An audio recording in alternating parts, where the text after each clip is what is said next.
to Spoken D with Dr. Walt Duffy and Matt Duffy. We're glad to have you back. And what is our episode for this week, Matt? Well, we hinted at it in the last episode. I don't know if it has a title, but it's how much in control of you can you be of your thought processes, and does mental health impact your ability to be in control? So last week we were talking about the highways and getting your car on the highway.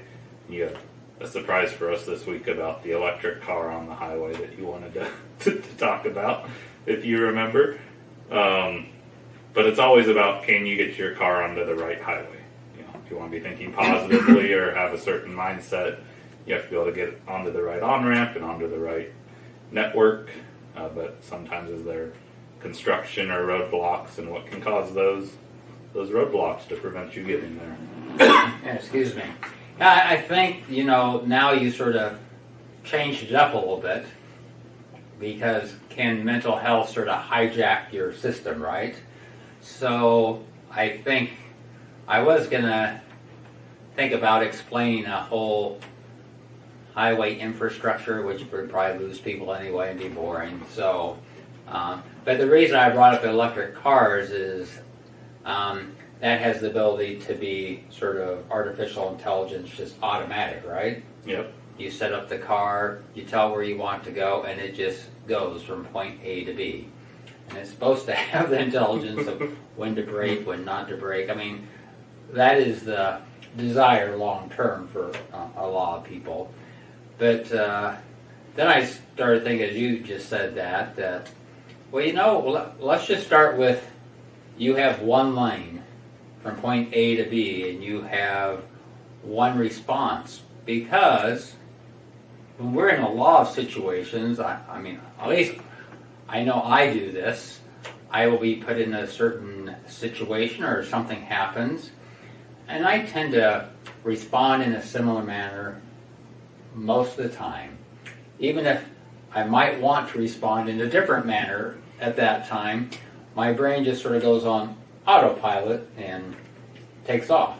It's hard to get out of the muscle memory response. Yeah, and that's why around here I've often talked about the 24-hour rule, which I instituted to start to myself, because you have these just automatic ways that your brain wants to respond, and they're not always in the best manner, right? It might piss other people off, or it might not be exactly what you mean.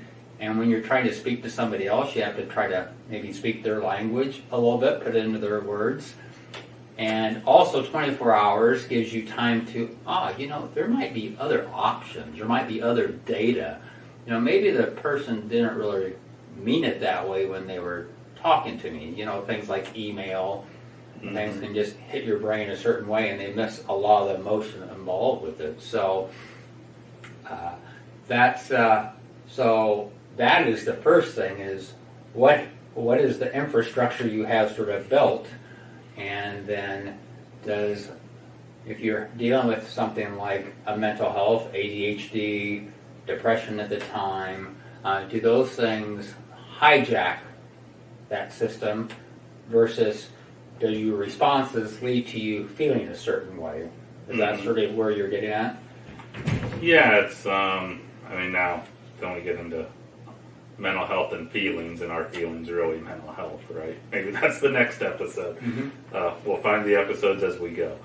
But yeah, it's, I want on a certain highway, whether it's muscle memory or I'm actively, consciously saying, nope, I gotta bypass that exit and go to the exit I want.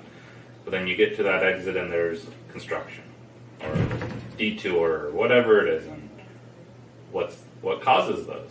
Is it, that's not where your brain wants to go, so you're setting up barriers for yourself? And then is it possible that there's things, putting those in place outside of your control, so to speak? Well, so that's sort of a multiple answer is yes. Right? It's not very simple yes.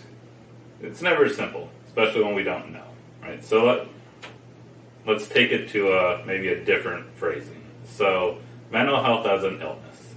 Right? Other illnesses we've been able to identify there's a foreign substance in your body that's causing the illness.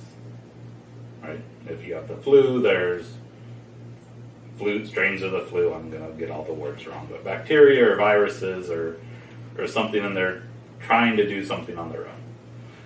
Is mental health illness something foreign in the brain that is building all these constructions, tearing down roads, forcing your pathways to go ways it wants to go, not necessarily where we're trying to get them to go?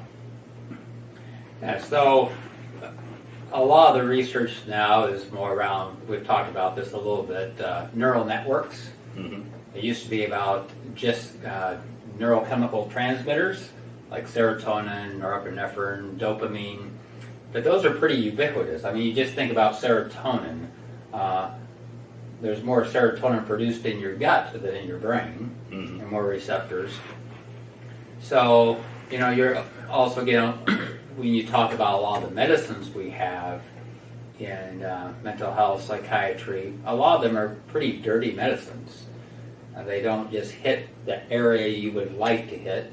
Mm-hmm. When we think we know the area we want to hit, which we learn over time, that sometimes we think what was the area is not really the area, and still do we know that? We don't know for sure. Mm-hmm. When you read most about medicines and the mental health arena, they'll say, we think they work this way. Yep. But we're not really sure, So, and then we have, we're getting into the neuromodulation area, and this is where you talk about interventional psychiatrists, Mm-hmm. looking at transcranial magnetic stimulation, vagal nerve stimulation. There are some studies probably coming down the pipe looking at deep brain stimulation, which implants into your brain that will target even more specifically certain neuron networks. And so the chicken and the egg thing, right? Yeah. What causes what?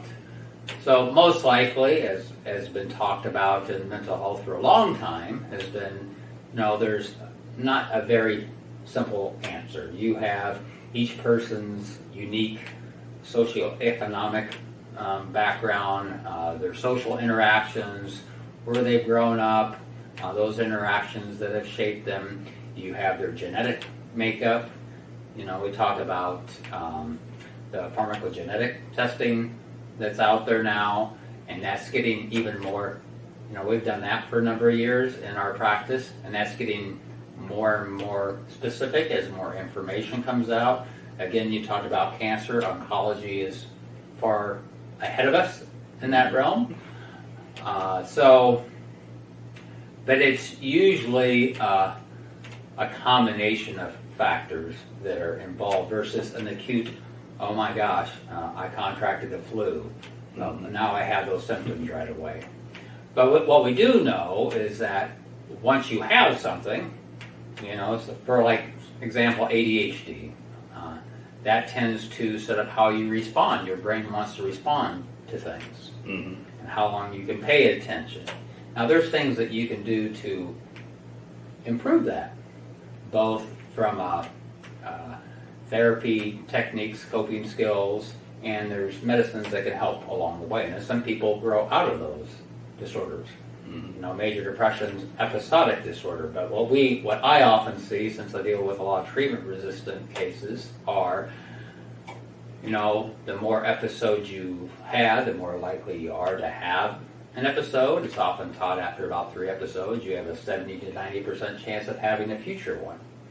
And those episodes tend to become more difficult to treat, less responsive to medication, and so onward and onward. So that what I would say with that is that the longer your mental health illness goes on, the more it becomes sort of an automatic response that your brain will make, because it's learned sort of to do that over time. It has sort of overtaken the normal, quote-unquote, normal machinery. But the other part of that is somebody who's gone many years without having, but has been fortunate not to have any mental health episodes, and then they're dealt with an acute blow.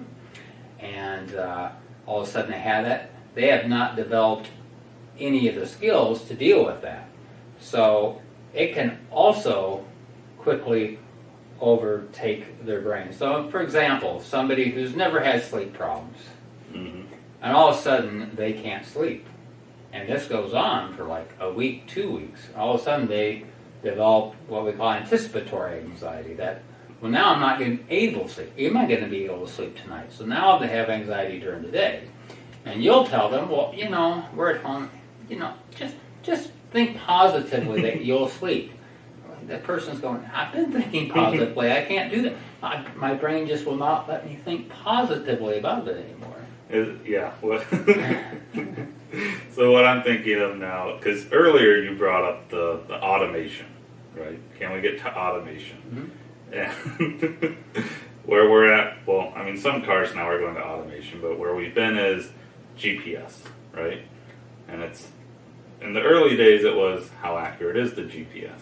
Correct. So there's that fun Office episode, because so many people watch The Office. Hopefully they'll remember it. But Michael Scott doesn't follow the GPS, and they go the wrong way. So on the way home, he's like, "We're following it no matter what," and they're driving into a lake, and he drives and his Dwight's in the car going, "But you see the road right there. Why don't you just go down the road? You see a lake." And you're like, GPS is telling me that it's this way, and we're listening to it. It buries the car in the lake. And it's, so that just gives me the image of what you're talking about, which is, I can see the road. I know where the road's supposed to be. People are telling me where the road is. But there's this other thing that's just pulling my car this direction, right? Because if we truly automated the car to that GPS, you wouldn't have a steering wheel. You'd be going, even you could be going, yeah, the road's there, but that whole system's going, oh, but we're telling it to go this way. So is that kind of what you're talking about? Yeah, I mean, just think of the hurricane down in Florida, right? All the Mm-hmm. water, you had all these electric vehicles, and it's going to tell you to go a certain way. I mean, it's not intelligent enough to tell you the road is flooded, and these vehicles hit the water and they burn. They burn up. The electrical system is gone. But that's how I explain this to patients too. Actually, that's sort of interesting. So, just tell me what's sort of going on, and like, for example, TMS, transcranial magnetic stimulation. How might that work? Because we've talked about neuroplasticity. I said, well, just think of it like your brain. The wires in there are short circuited. It is an electrical circuit up there in your brain. Yeah. And we have to sort of repair that. Okay. So we're working to repair that network for you, and so right now it has these jumps and fits and too much voltage coming through at times, or it misses a node. So that's where some of the concept of the neuroplasticity comes along. But when you talked about the the Office, this is I have this desire, I have for a long time, to be able to use these bots. They talk about the artificial intelligent bots that you can have run around your electronic medical record for healthcare, and be able to, if the patient meets all these criteria, it will spit it out for you, and this is the one that meets the criteria for this treatment, right? So, but the difficulty that I have found in working with some of these companies and talking to you all, I'm sort of the idea person. Now we get down to the technicalities. They're only as good as the information you feed them and all the rules you give them. So if you can't think of every specific rule that your brain goes through, they end up not being that helpful, or they miss a lot of the information. It goes, how do you make a sandwich? Right? That's the favorite example of every instructor ever, because it shows you how much is just hardwired to ignore, right? Because, you take out a piece of bread. How do you get to the bread? We got to open the package, and they all just rip the package. They don't go to the front and untie it. They're just, open a package should mean this, but it's like children or anyone, right? You got to go all the way to basic because they have nothing to work with. And if you can't get to basic, then they forever do it a wrong way. Right. So, yeah, and we find that as much as we'd like to replace the human brain's ability to problem solve, it's very difficult to teach computer programs to not follow linear processes. And then it's, oh, how many processes are not linear? Well, most of them. Well, and the other thing is we don't communicate and process information the same way. So if I'm trying to teach you a certain thing or trying to get you out of being anxious, depressed, I have my whole thought process that, well, this works, right? Because it works for me. Well, it might not translate to you at all. So that individuality is very interesting. I mean, we had a meeting earlier today talking with some people on our billing team, and they have the whole policy and the processes figured out. But that's how they work for certain people. That if somebody's more of a visual versus a verbal learner, if you just give them the verbal stuff, they might go, well, that makes no sense to me. It does not compute. I do not have a verbal highway of learning that well in my brain. Mine is all visually made. I need all visual pictures, and that to me creates the verbal. Where some people, you give them the verbal, and that creates the visual. So it's very, very interesting. I mean, this week, something I like to do, I have a lot of students that work with me and some other folks, and just to keep things fun, I sort of throw out trivia, just just to see where people go. And what's been interesting to me in people solving these trivia things, because I tell them, don't use Google, don't go, search out things. So there's a lot of things you can do, but some people, it just comes to their mind just like right away. And, so one had to do something that, logos. And one person, I didn't even finish what the question was, and she already had the answer. She goes, well, I'm an artist, but, I do this stuff, and it just sort of pops in my head. And another one was about an English word. What's the longest word in the English language? So it ends in MT. And all day there were these two women that got it just within seconds of me asking the question, and everybody else was just sort of standing around, including myself. So it's very interesting how different people's brains process and search for information that they might know. And then when it's working correctly, and when it's not working correctly, right? Well, right, because that's a big difference, because some people have sort of a pretty large range of when things are not quite working correctly that they can deal with, and other people have a very narrow range. It's either working correctly or it's not. And some of that is based off of learning and maturity and more time in the field with something, but some people are just, it needs to be spot on. Yeah, and I'm sure that's one of the main pieces of feedback is, well, I used to be able to do this, and now my brain doesn't. The word puzzles just used to come to me, I saw them, and now I never get that, what's that MT word?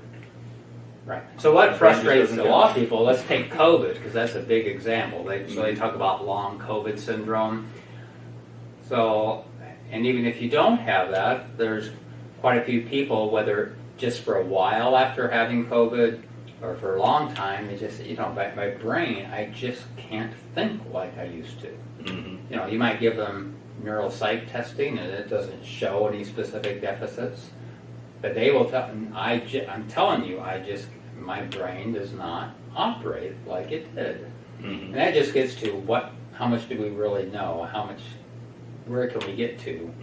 We've done some EEG work looking at neurocognition, because that can show you specifically how your brain's firing on that day for whatever activity you're giving it to do. So those are things that have an impact on this topic that we're sort of beating around the bush on. So Yeah. here's an interest. I'm going to circle back now because we made a comment earlier about essentially you can have problems going on, but there's multi-factors, right? Mhm. And that's true of many illnesses, right? Because there's the illness, but there's also your diet, your socioeconomic, your exercise, your how much are you put into other things to help improve this outside of medicine or whatever, which we get into a lot with mental health too, right? If you go outside, if you exercise, if you eat right, if you sleep correctly, all that plays into outcomes on your whatever it is you're trying to treat also. Correct. But in my experience, you've had more than I have, people like to pick one first. They don't, it's too hard to go after everything, right? People like the person themselves, the Yeah, illness. so if I'm dealing with depression and you're telling me, well, go outside, sleep more or less, eat healthier, exercise, take this med, remove this headache from your life, right? Now I've got 7 new highways I got to jump on when I get stressed. And I go, which one? Do I focus on any? Do I not? So then my brain went to the example, okay, you're in the auto-driving car, right? So you're hands off of everything. Because this this happened to me before, but not in auto-driving. And something goes wrong. So now what do? You grab the steering wheel? Do you hit the brake? Do you even remember there's an emergency brake? Do you hit the gas? Do you what neural network are you jumping on, right? So I had a time when my car's brakes went out and my brain went throw the car in park, which is probably not what you're supposed to do, but you never remember the e-brake because you never touch it. So I go, well, I know how to make the car not move. You put it in park and the car stopped moving. Luckily, I was only going like 5 miles an hour, so it didn't kill it for a couple of years after my brothers got the car. But I was going to say, I think that was our car that we were allowing you to drive, right? well, yeah, it was a car I would use. Because Always learn on the parents' cars, so that won't happen to you once you own the car. Yeah. But I was given a car that the brakes didn't work, and so that's a whole other parental issue. But yeah, it's just interesting. I had 7, 8, 9 options I could have gone to, but Right. you have 5 seconds to make a decision. And it's what hits your brain. So I wonder how often maybe the amount of things people need to think about needs to be simplified down, and is always the most pressing one, the one to address versus maybe an easier one just to get you moving in the right direction. So that you bring up a number of things. So the first thing I thought of was you pulled up these 5 to 7 possibilities, right? Mm-hmm. That might be good things, healthy things for you to do that could get you back on the feeling better. Mm-hmm. Even when we're feeling at our best, it would be difficult to implement all 5 to 7 of those at one time. Mm-hmm. In fact, it's very difficult when you're feeling your very best to implement something that is sort of foreign to you. So you're going to get up, instead of at 8 every morning, you're going to get up at 6 every morning. Mm-hmm. Would you think there's, we know that you need to probably do something at least for 21 days for it to sort of become sort of a habit. And, how successful do you think people are at doing that? Oh, well, let's look at New Year's resolutions and going to the gym. 95% fall off, at Okay. least. So even with the best of intentions, Mm-hmm. it is difficult to do. People who need to be able to quit smoking, say they have cancer, Mm-hmm. that's a really good reason to stop smoking. Right? I have lung cancer.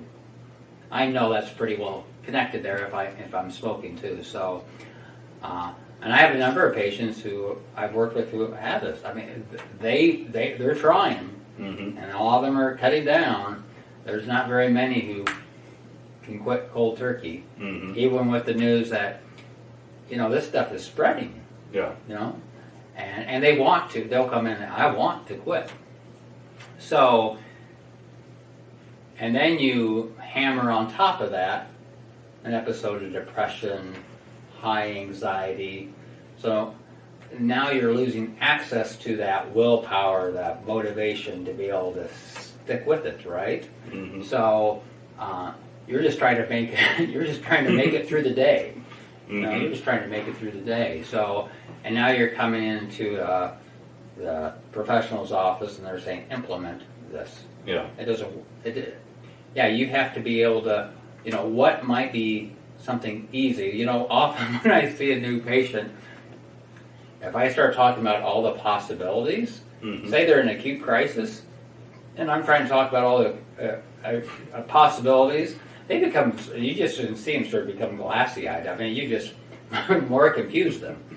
Now, you have to really break it down. What is important tonight? You know, maybe it's important you need to be able to sleep. We just need to focus on your sleep.